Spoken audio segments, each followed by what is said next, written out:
Hello, everyone. What is going on? Welcome to the Slaw Sports Show. I'm your host, Cole Noble, aka Slaw, and today on the Slaw Sports Show, what we got on tap today is, of course, kicking things off with Slaw's main card, Pick'em of the Week, as we always do, and then getting over into some big news that came out right around draft time and still going on right now, and some news as a Packers fan that's been aggravating me and making me pull some hairs. And yes, we're talking about Aaron Rodgers. So we're going to get to that eventually and talk about what's been going on with Aaron Rodgers, with the Packers, what's true, really what's not, and all of that, and what's expected, what's to come with this whole situation. I'm ready to dive into it. And also, with the NFL draft now officially over, it's been a great weekend last weekend digging into the draft. Of course, we had our live draft show on Thursday night for the first round. We were here on WSOE and also live on YouTube last Friday to break down rounds 2 and 3, and then rounds 4 through 7 on Saturday. It was a great draft, a lot of great prospects coming into the league, a lot to be excited about on that end of it. But the real exciting thing is the post-draft and seeing what free agents now fall. We saw which ones obviously fell before the draft and the big names coming off the board, but still a lot of big names on the board post-draft that we'll also get into and figure out where their fit's going to be. A lot of guys already starting to sign this past week, and we'll talk about those contracts and deals as well as we get to that. But first, as always, we kick things off with Slaw's UFC main card Pick'em of the Week, where we pick the main card of the UFC Fight Night on Saturday. Our record currently sits at 9-5. We correctly picked a knockout last week, which was electric, a spinning elbow to the face. So that one was a great one. Put us up at 9 correct picks on Slaw's main card Pick'em of the Week. So we're looking for double digits this Saturday. So we got an exciting fight on deck. Actually, we're supposed to have a better one on deck for tomorrow night's card. It was supposed to be TJ Dillashaw against Corey Sandhagen, and unfortunately that fight got pulled from the card. Dillashaw was injured during his training very recently, had to pull out of the fight. So instead, our main card is going to be a flyweight bout, technically straw weight the way they weighed in, but technically, of course, a flyweight bout for Marina Rodriguez going up against Michelle Waterson tomorrow night is our new main card header on the UFC Fight Night. So what we do here on this segment, break down both fighters, break down their fighting styles, last 5 games, just some key stats to keep in mind for tomorrow's fight, and ultimately give my pick of who I think will win the fight tomorrow night. So this one's going to be a good one back here with, now a flyweight bout instead of a bantamweight men's bout.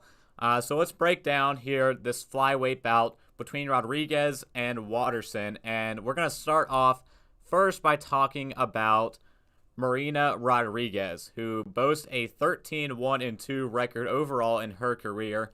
And Rodriguez, the way you watch her fight, she has a lot of advantages when it comes to just straight up, stand-up boxing. And there's a lot to like about that. Obviously, with stand-up boxers, you have a lot of opportunity for potential knockouts with those style of fighters. And she definitely has the power and reach to her advantage in order to secure those knockouts. And we've seen it time and time again in a lot of her fights. But a lot of her fights, in the most part, recently, besides her most recent fight, but she was dealing with a lot of decisions. Going to the end of rounds of a lot of fights. So it'll be interesting to see how this one goes tomorrow night for Rodriguez and how she tries to implement her game into tomorrow's fight. But if you do look at her fights that she's had in her career, she's 7-0 in fights that have ended by a finish, with 6 knockouts and 1 submission overall out of her 13 wins. 7 of them have been ended by a finish. So like I said, that style of play, the style of fighting, tactics that she implements, a lot of potential for a knockout in the fights that we see Marina Rodriguez in. And also, she has 2 draws, like we talked about, the 13-1-2 record, 2 draws in her UFC career as well. So the best of both worlds. We could see a decision or we could see a finish tomorrow night, which makes this a very interesting fight to think about as we go forward looking to the rest of what we have here on deck. But also with Marina Rodriguez, you look at her most recent fight. She's won 3 of her last 5, with her most recent fight being a knockout in the second round on January 24th against Amanda Ribes. So a big knockout by her early on this year, already on her belt to start off 2021. So, I mean, it was a great fight by her. It was a great one to check out. Looking back here on the film of these two fighters. And on the other side, of course, we have Michelle Waterson. So we talked about what we see potentially coming from Marina Rodriguez. So what about Michelle Waterson? So let's break her down as well. This will be her 4th main card appearance, which now makes her tied with Valentina Shevchenko, with just tied with her in general, with 4 main card appearances. The most by a woman main card appearances is Ronda Rousey and Holly Holm, who are tied with 6. So it puts her 2 behind the record that she could tie, of course, with Ronda Rousey and Holly Holm. But in her career, Michelle Waterson is 18-8, so no draws on her side. However, she has had 0 finishes since December of 2016. So I see a lot of finishes from Rodriguez. That's not something we typically see from Michelle Waterson. So this can, again brings back that interesting point of what exactly will we be seeing tomorrow night is going to be an interesting thing to keep in mind. But some stats from Michelle Waterson: 14 takedowns in her career and 9 submissions. So that alone tells you the style of fighting tactics we see from Michelle Waterson. Very big in wrestling, grappling, and takedowns, just ground control. That's a style of fighter we see completely different from what we see from Rodriguez, who, like I said, is a traditional stand-up, likes to box, likes to throw punches, that kind of fighter. And also, with Michelle Waterson being a big grappler, big wrestler, interesting to keep in mind here when you look at Rodriguez's playing style in this fight tomorrow night is that Michelle Waterson defends the takedowns 89% of the time in her wins. So you look at her 18 wins, she defended the takedown successfully 89% of the times, but in her losses, it was 45% of the time. So we'll have to see what happens when Marina Rodriguez tries to go for the takedowns, if they're going to be successful or not. And obviously, based on stats, might play into how this one might turn out in the long run. So Michelle Waterson, like I said, is a big wrestler and a big grappler, big ground control again. And obviously tomorrow night, she's going to be looking to take down Marina Rodriguez any way that she can, get her on the ground and get her where Waterson is comfortable in the fight. But she also likes to keep her range. She likes to stay back and use her kicks, use her legs, and throw some kicks in there while, of course, keeping her range. She doesn't like to be up close throwing punches, but she does like to stay back in range with kicks, which brings, a contradictory playing style and fighting style that we see from Michelle Waterson. Yes, she likes to stay back and throw kicks, but she also likes to get up close and get takedowns, get ground control, and wrestle. And so it'll be interesting, again, like I keep saying, to see what we see from both fighters tomorrow night in this main card. And that's what brings up an interesting predicament here that we have to potentially pick this fight and pick a winner that we are going to see. So this one, I think, of course, has 2 directions, like I keep talking about. But all in all, when I think about this fight tomorrow night, and, I look at Michelle Waterson, what she likes to do, and I look at Marina Rodriguez, what she likes to do. When you look at Waterson, looking for the takedowns, wanting to get that ground control in this fight, makes you want to, look towards maybe she gets her 10th submission. Maybe she, wills this thing out into a decision that is typically her style.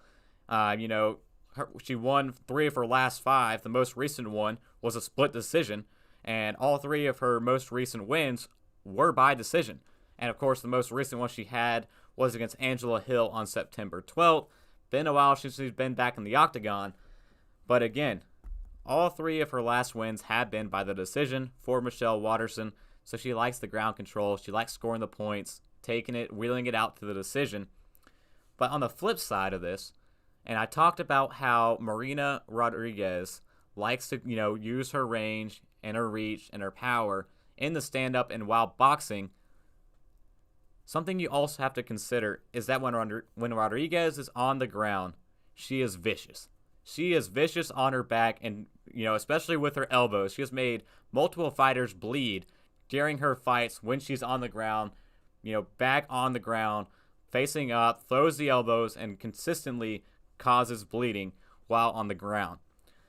So when I think about this, and I think about how Watterson wants to get her on the ground, that might not favor into her advantage as much as you think it would, considering how good Rodriguez is on her back.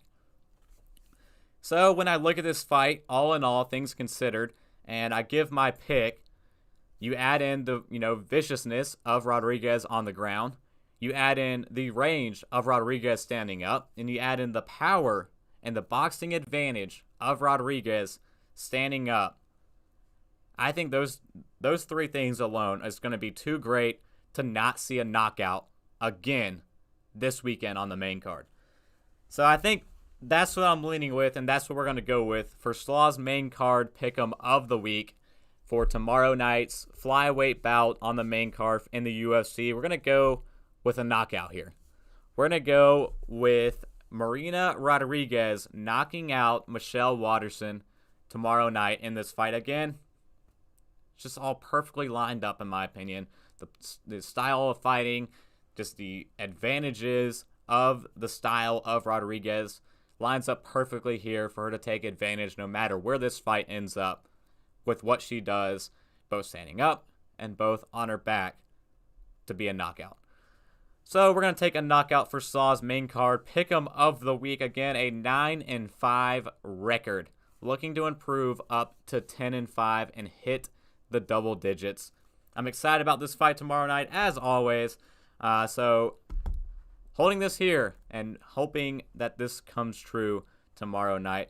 We're going to take a quick break and we come back with the rest of today's episode. Again, a lot of talk in the NFL right now with the most valuable player. What's going to happen with the Green Bay Packers and Aaron Rodgers, and what's going on with this entire situation?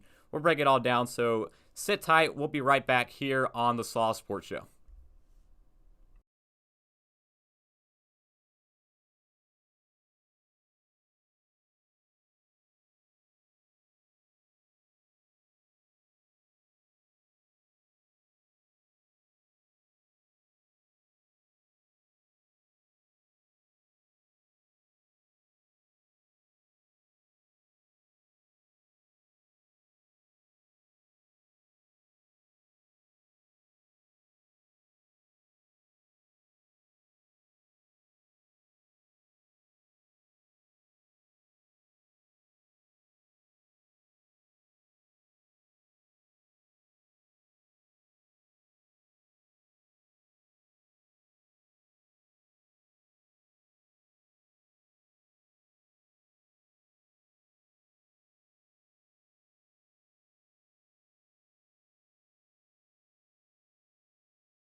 All right, and welcome back here to the Slaw Sports Show again. I'm your host, Cole Noble, a.k.a. Slaw, and we gave our main card pick'em of the week for tomorrow night's UFC flyweight bout.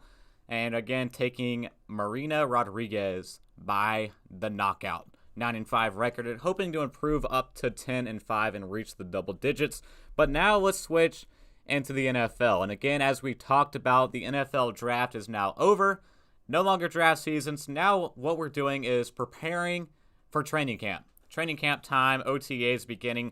The Jets, I believe, had the first practice from what I saw today.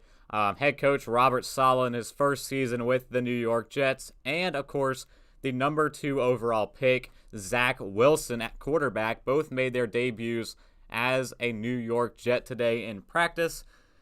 And Robert Saleh had a great little moment there after practice where he said, he said in the press conference after practice, but when practice ended, he said he took his, usual position like he did in San Francisco after practice, behind the huddle, kind of laid back, waiting for the head coach to talk, and then went, oh, wait, I'm the head coach.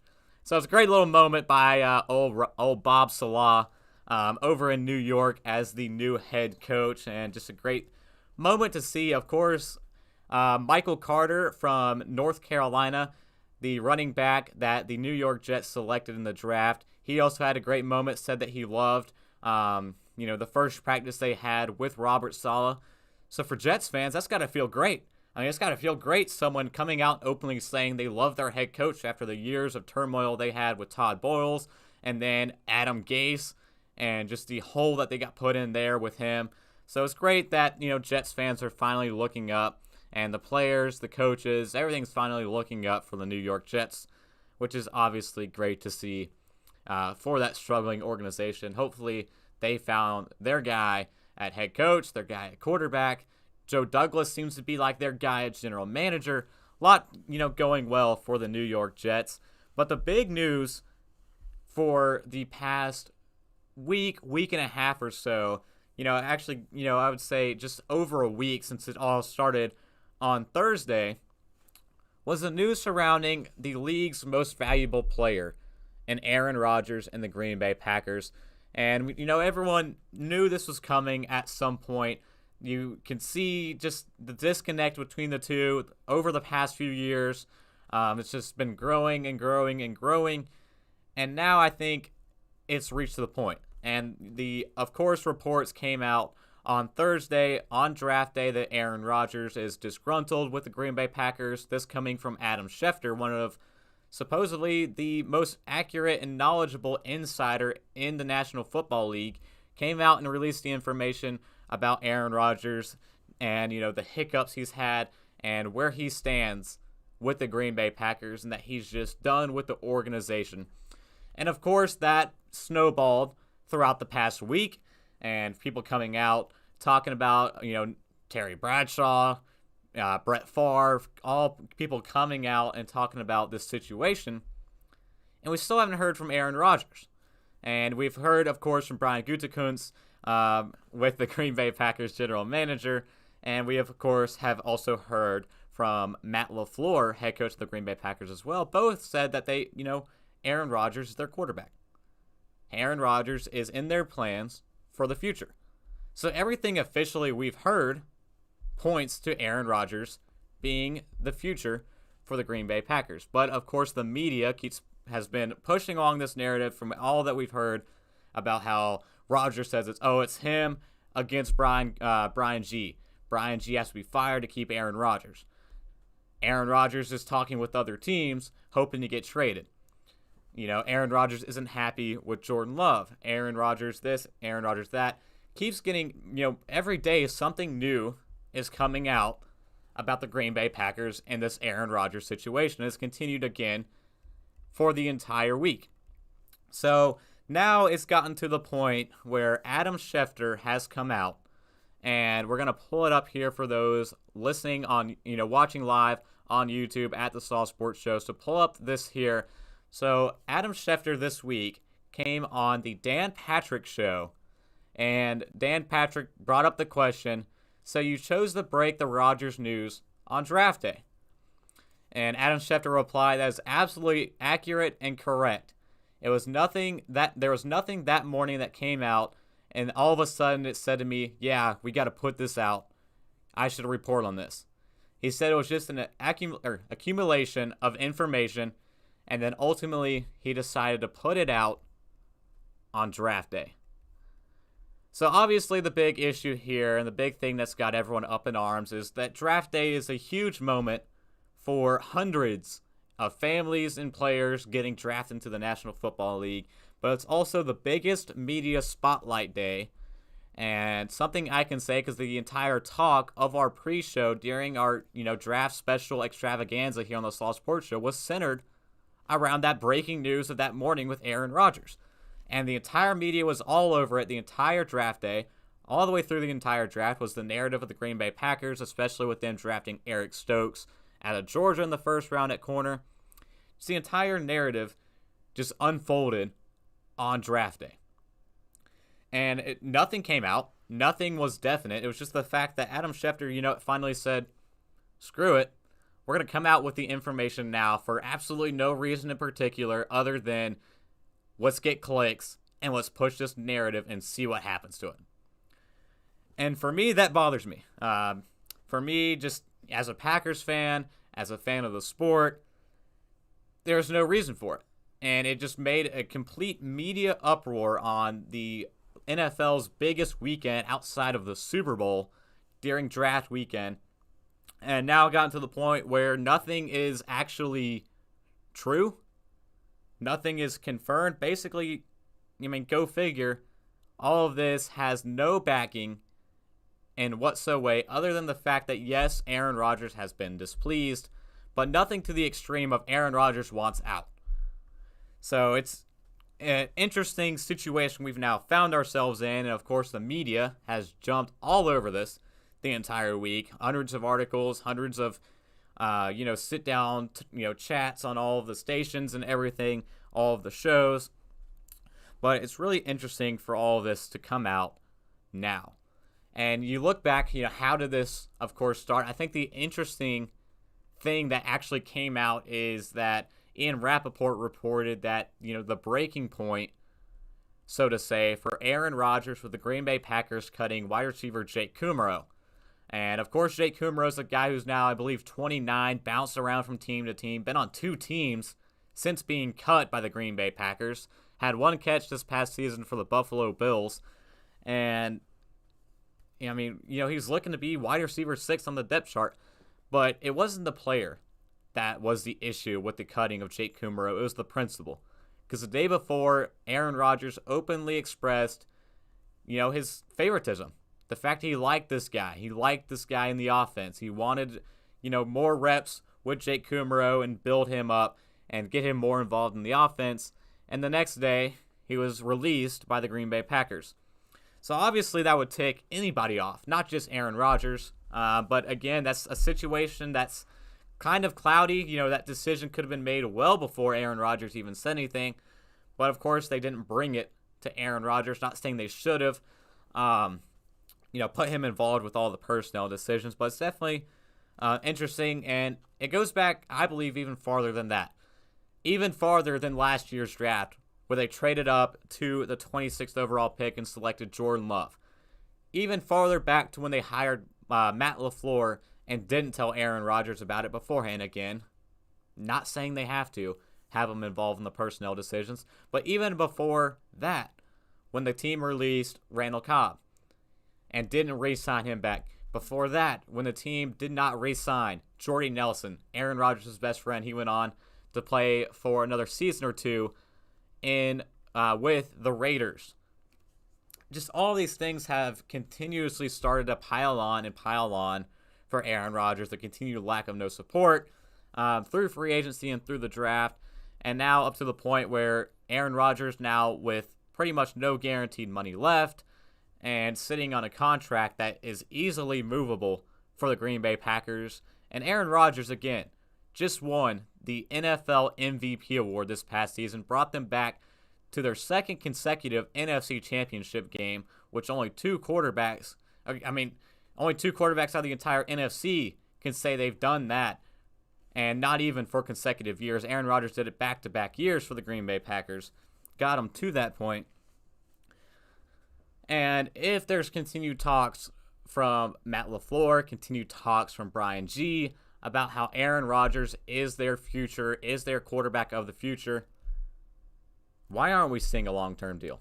Why hasn't one been established? And, there's some reports saying that a long-term contract extension has been offered and all those types of things. But still, it's hard to really look at anything right now in this entire situation and really determine what's true and what's not. Because, we see it on, the entire week on the Pat McAfee show. Obviously, the co-host is A.J. Hawk, best friend of Aaron Rodgers and former teammate with the Green Bay Packers. A.J. Hawk was with them over the weekend at the Kentucky Derby. And the entire week, the Pat McAfee show team's been trying to grill into A.J. Hawk, try to get something out of him. And he's being secretive as well. Aaron Rodgers hasn't come out and said anything. So it's hard to really believe anything until we hear it directly from the three sources. Is really the only people that you can listen to right now. Because Adam Schefter's original tweet about the disgruntledness easily could have been pushed from an insider and a source of another team wanting to spark some buzz on draft day. Wanting to spark some buzz in the offseason leading up to the draft in order to just completely blow it up like what happened on all social media. So it's interesting to see how this situation is going to be fixed. And obviously it's going to have to come from Aaron Rodgers himself and from a deal getting made with the Green Bay Packers. Because the way I think of it right now, and from any, what makes logical sense from any of the three people that have spoken out, mainly from Matt LaFleur and from Brian G, is the fact that Aaron Rodgers is set to be the guy. He's set to be the future for the Green Bay Packers. That's what they said. They want him in the building, and they said they're not trading him. They're not even accepting phone calls, whether it's the 49ers, who now have Trey Lance, so they're out of the picture, whether it's the Denver Broncos, who have been heavily trying to call for Aaron Rodgers. They've just shut him down every single time. So it's not looking like, in my opinion, we're going to see a trade. And from what everyone's saying is that a trade is the top outcome of what's going to happen in this situation. No, I don't think that's the case. I mean, all bias aside, as a Packers fan, I don't think that the favorite case that's going to happen, the favorite outcome of this situation is going to be a trade.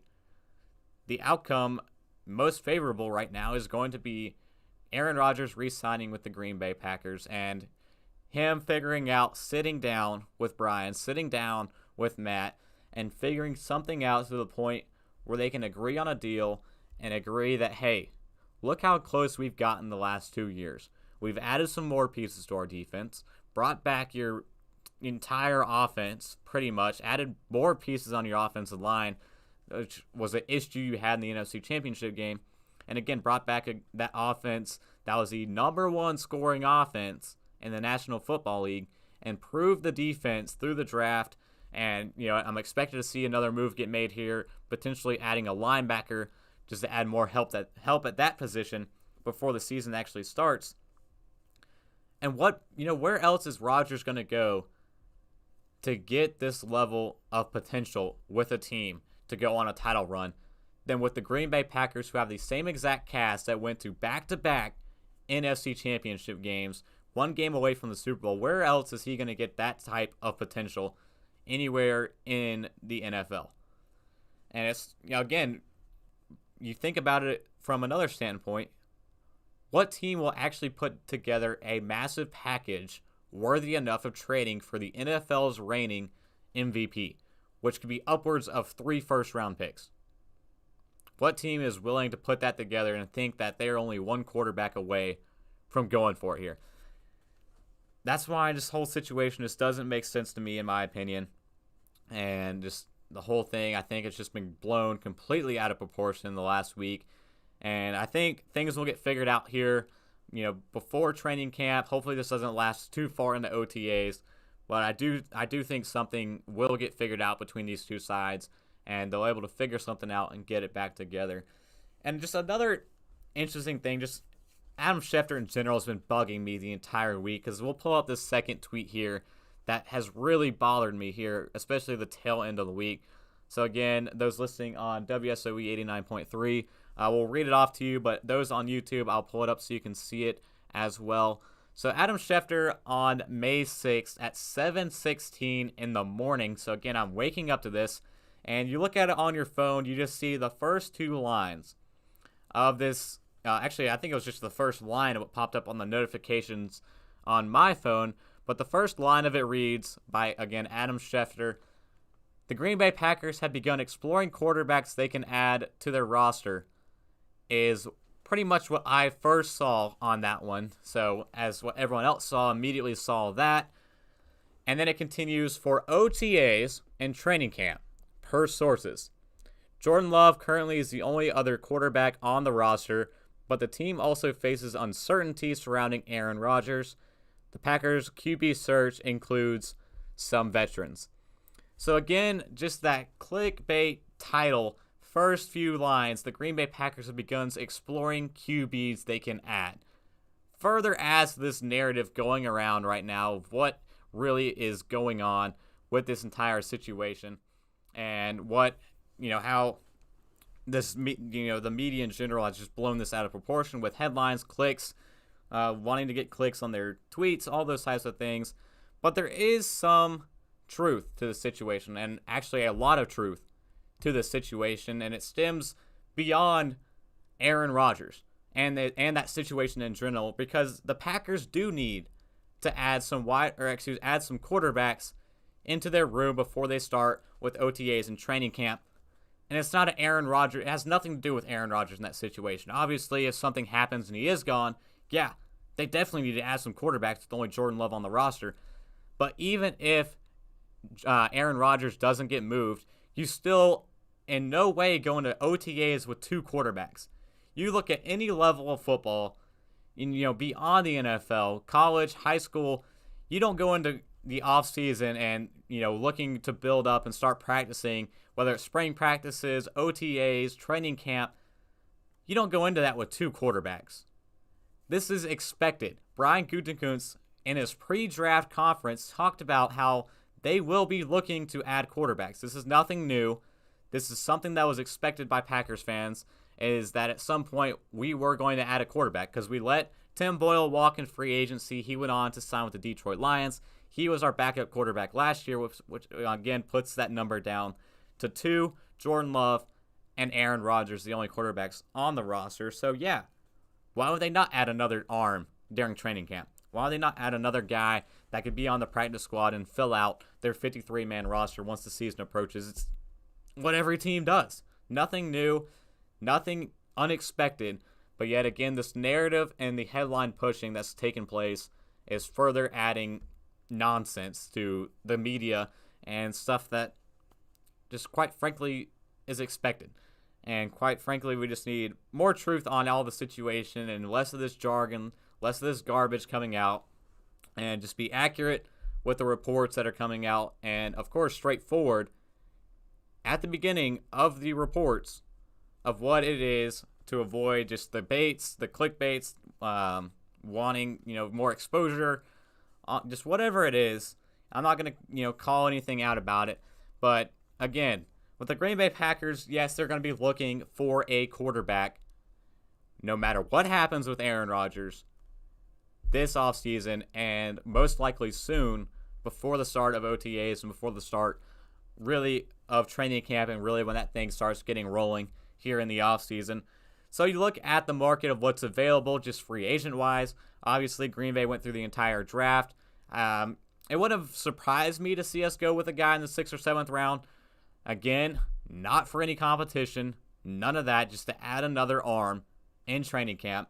But we went through the entire draft. None of the quarterbacks that obviously the team liked still on the board. So we continued on with the rest of our draft class. So now you look towards, of course, the market of what's available in terms of the free agent quarterbacks, the free agent arms, which again makes sense that the Packers are interested in a veteran guy. Again, the uncertainty with Rodgers. If he gets traded, you want a veteran in-house to train Jordan Love if Rodgers is gone.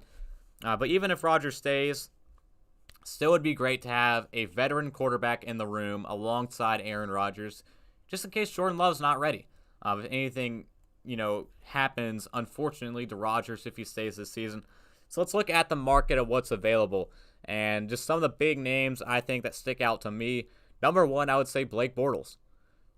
He's no longer with the LA Rams as their backup quarterback. Of course, spent the majority of his career in Jacksonville. Led him, of course, to the AFC Championship game a couple years back. But Blake Bortles also spent time during that AFC Championship run with Nathaniel Hackett, who is the offensive coordinator for the Green Bay Packers, familiar with the system and familiar with some of the coaches. Last 2 years spent time with the Los Angeles Rams and Sean McVay, which has heavily influenced the offensive scheme of the Green Bay Packers, obviously with Matt LaFleur coming from the LA Rams. So he spent time there as well. Not with Bortles during his time, but similar schemes coming in. And again, the veteran guy.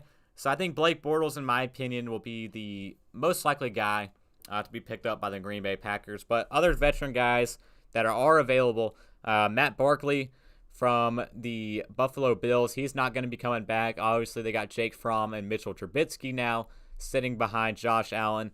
And Brian Hoyer also is not getting re-signed by the New England Patriots. They now have Jarrett Stidham, Cam Newton, and Mac Jones, a deep quarterback room in New England. So Brian Hoyer, also a veteran arm the Packers can consider. And, of course, another one I would throw out there would be Nick Mullins. He's not coming back with the San Francisco 49ers. Looking like they're going to roll things along with Jimmy G and, of course, Trey Lance, the number 3 overall pick. So Nick Mullins had a couple good games as well whenever he started, showed a little bit of potential. Another guy the Packers could look to bring in. We could go the trade route, potentially trade a day 3 pick. Look to get some guys that are on current rosters that could be looking to get dumped. Maybe a Gardner Minshew potentially from the Jacksonville Jaguars could easily be a day 3 selection that we could trade for it from a future draft.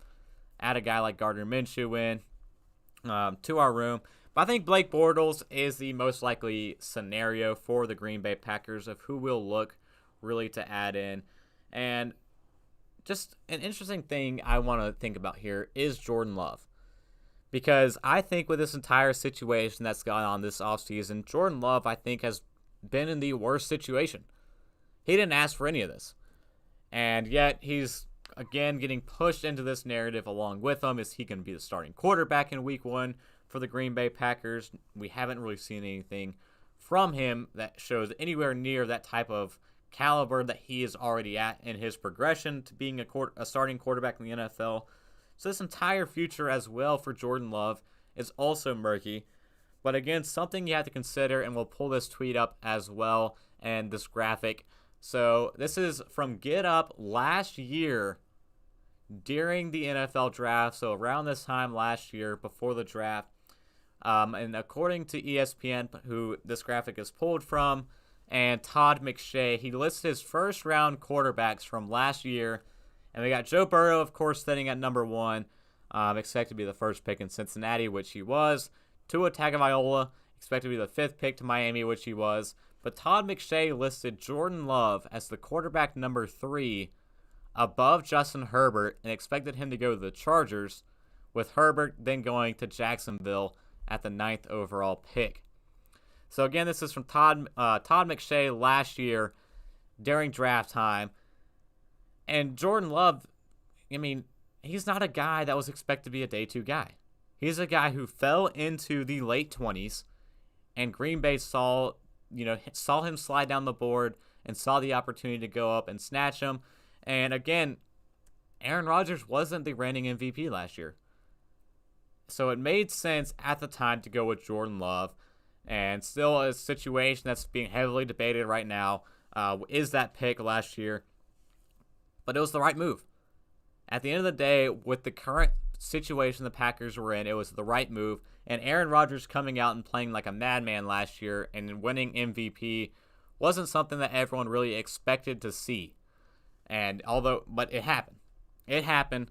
And now Jordan Love is still sitting in that weird murkiness of his future where he's sitting there, and the entire debate right now is the future of Aaron Rodgers and the future of the Green Bay Packers quarterback room. So it's just interesting to see quotes come out from insiders where last year Jordan Love, some people believed he was better, and they liked him better than Tua. They liked him better than the Offensive Rookie of the Year, Justin Herbert. Interesting, really, nuggets that have been brought back up from last year's draft class, surrounding Jordan Love. But I think ultimately, this situation, if it gets fixed, is still going to work out in favor for both quarterbacks if Aaron Rodgers stays in Green Bay, because Jordan Love's going to get his opportunity no matter what. No matter what happens with Aaron Rodgers, Jordan Love's going to get his opportunity. We got the preseason games. Give Jordan Love some in-game reps for the first time in his young career. Put him on the field.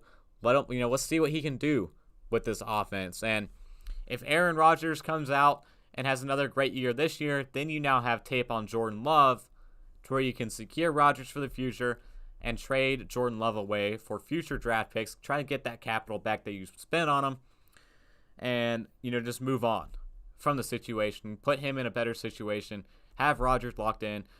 A lot of different avenues the Packers can explore here with their quarterback room. But again, the entire situation has been completely blown out of proportion this past week, and ultimately is not as huge of a news as everyone's making it sound. When you hear from the sources close to Aaron Rodgers and you hear from the team, it's not adding up to anything else you're hearing throughout the media. So this is going to be an interesting scenario that's going to play out for the entire rest of the offseason. And this thing won't go away anytime soon, knowing how the media is right now. But I just want to give a quick, well, not really a quick, but a rundown of how I felt on the issue and what I think about the entire situation going forward for the Green Bay Packers as a Packers fan, as a show host here.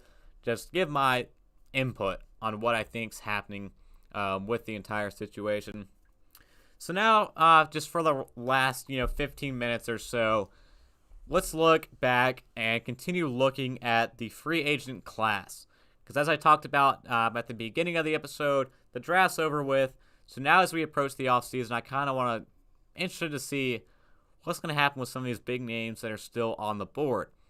And of course, it all started this week. Some big names started flying. Alejandro Villanueva did sign with the Baltimore Ravens on a 2-year, $14 million deal. The former tackle of the Pittsburgh Steelers now filling that hole that was left by Orlando Brown. That was expected. We talked about that with the Orlando Brown trade. The Ravens said they're expecting to sign him after the draft. During the draft, went out in the first round, took Rashad Bateman and Jason Owe. So didn't fill that need on the offensive line because they knew they had Villanueva in their back pocket. So they get that deal officially done this week. Casey Hayward from the LA Chargers, he's now agreeing to a deal with the Las Vegas Raiders on a 1-year, $4 million deal, looking to hopefully improve a pass defense that was atrocious last year. 26th ranked pass defense from Vegas. And they added, of course, Trayvon Moehrig in the second round, the nation's best defensive back from the college football season last year. Great steal in the second round by the Raiders. I mean, we'll talk about, we don't want to talk about their first round pick and how that was, but it's a great steal in the second round by adding Trayvon Moehrig. Continuing to build on that secondary with Casey Hayward, a guy who in his career has 23 interceptions and 100 on the dot pass breakups. So that was another pickup. Recently, we saw Jason McCourty get signed by the Miami Dolphins. McCourty to the Miami Dolphins on a 1-year deal. They just cut Bobby McCain at safety. Jason McCourty is more of a corner where he's lined up in his career, but also have two of the top highest paid corners in the NFL, and Xavier Howard and Byron Jones already on roster. So interesting to see what happens with Jason McCourty, especially Noah Igbenogany, first-round pick at corner last year. We'll see how Jason McCourty fits in that defense, but he's reuniting, of course, with head coach Brian Flores. Both guys spent a lot of time with the Patriots in New England before Flores went over to be the head coach in Miami. Some more cornerback news. The big name, in my opinion, still on the board is Richard Sherman, 5-time Pro Bowler. He's in talks right now with the 49ers to potentially re-sign with the team and come back. Kyle Shanahan's talked about how they might bring in a veteran corner in this offseason. Looking likely we'll see a reunion with Richard Sherman, but if not, if that deal doesn't go through, Richard Sherman, I still can see him signing with the New Orleans Saints, who desperately need help in their secondary long-term. especially at corner with the way their contracts are playing out right now. I could see him go to the New York Jets and reunite with Bob Salah over there in New York, possibly the Raiders. Maybe they add another corner here in the offseason in Richard Sherman, even though they already added Casey Hayward earlier this week. There was that tampering issue going on at the beginning of before free agency between John Gruden and Richard Sherman. Could see something link up there with those two as well. So Sherman's another name to keep an eye on here in the coming days. And also offensive tackle Eric Fisher, who went down in the AFC Championship game with a torn Achilles. Big part of the reason that the offensive line was decimated by the Tampa Bay Buccaneers for Kansas City in the Super Bowl. Eric Fisher visited with the Colts. Great move by the Indianapolis Colts. Good job. You went through the entire draft, and the main reason I gave you a terrible draft grade is because you did not address your main need on the offensive line with Anthony Costanzo retiring. They had a massive hole at left tackle. With Carson Wentz coming in, who has his injury concerns, the Colts needed to address left tackle. But now bringing in Eric Fisher, the former number 1 overall pick, hopefully they get a deal done. The Colts need a left tackle, and if it's not Eric Fisher, they've got to add one at some point. You do not want a situation there where you're relying completely on Carson Wentz with the hole on the left side of his line. And again, news coming out today in the free agent market is going to be running back Kerryon Johnson, who was released on Tuesday by the Detroit Lions. He is now getting claimed off waivers by the Philadelphia Eagles. That was an interesting move I saw come out this afternoon. I thought that the Miami Dolphins or the Atlanta Falcons would make a big run on Kerryon Johnson, a guy who's still young in his career, still showing a little bit of some promise and some upside so far through his first 3 seasons. I thought maybe Miami would add him into their running back room that's looking like Myles Gaskin's going to be their starter, or even Atlanta, who has no real depth behind Mike Davis, now coming in as their starter. But instead it was the Philadelphia Eagles, and they're now with a pretty crowded running back room, which isn't a bad thing. It's always great to have a lot of backs on roster that are capable of coming in, especially with the way running backs are in today's age, dying out pretty quickly in their career. Look at Todd Gurley, who's still in the free agent market. But again, the Eagles running back room now sitting with Miles Sanders as their starter. Looking like Kerryon Johnson will probably come in as running back 2 on their depth chart. They also brought back Jordan Howard at running back. They still have Boston Scott at running back, and also going to be bringing in Kenneth Gainwell, who they got in the draft as well. So pretty decent and deep running back room by the Philadelphia Eagles, but not a bad move with Kerryon Johnson. Basically a free running back you get off waivers. Again, a position that doesn't hurt to have a lot of talent in. So another move we saw out of today. So you look forward for the rest of the offseason. Some big names still on the board. That's interesting to see where potentially they fall. And if they do before the season starts, the tackles I think are a big one. Still, of course, with Eric Fisher, it's the big one. But Russell Okung, another big offensive tackle, Mitchell Schwartz, Rick Wagner, Dennis Kelly even. Some potential names on the tackle market still available that still haven't been picked up. At running back, we just talked about him. Todd Gurley, still on the board. Someone take a flyer on Todd Gurley, even though he has injury concerns. Le'Veon Bell, who didn't have the best year last year, started out with the Jets, got traded to Kansas City, didn't really have an effect in Kansas City's offense. Does someone take another waiver on him? Duke Johnson, pretty decent third down back in my opinion, who's on the board. The Houston Texans didn't bring him back. He's still there. Wide receivers, just the market again with the wide receivers. Alshon Jeffrey, who's expected to be released. He's a June 1st designation. So here, toward the end of the month, we'll see Alshon Jeffrey officially hit the free agent market. D.D. Westbrook is a big one, in my opinion, from Jacksonville. Just surprised to see him on the board. Really, he's been kind of a under the radar flyer his entire career. So it doesn't really surprise me. I missed his name. Still sitting there. And Kenny Stills with the Houston Texans, he's still there as well. Houston losing Duke Johnson at running back, of course, brought in Phillip Lindsay. But at wide receiver,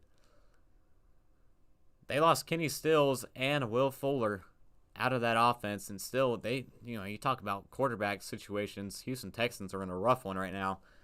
So Kenny Stills, another wide receiver, potentially on the market. And on the defensive side of the ball, some decent corners. Nikel Roby-Coleman's available. Garyon Conley, Rashad Breeland, and Darquez Denard. Decent cornerback depth, of course. Richard Sherman's still up there as well until he officially signs. Linebacker, it's a big one for the Green Bay Packers. Something I can see, Kwan Alexander.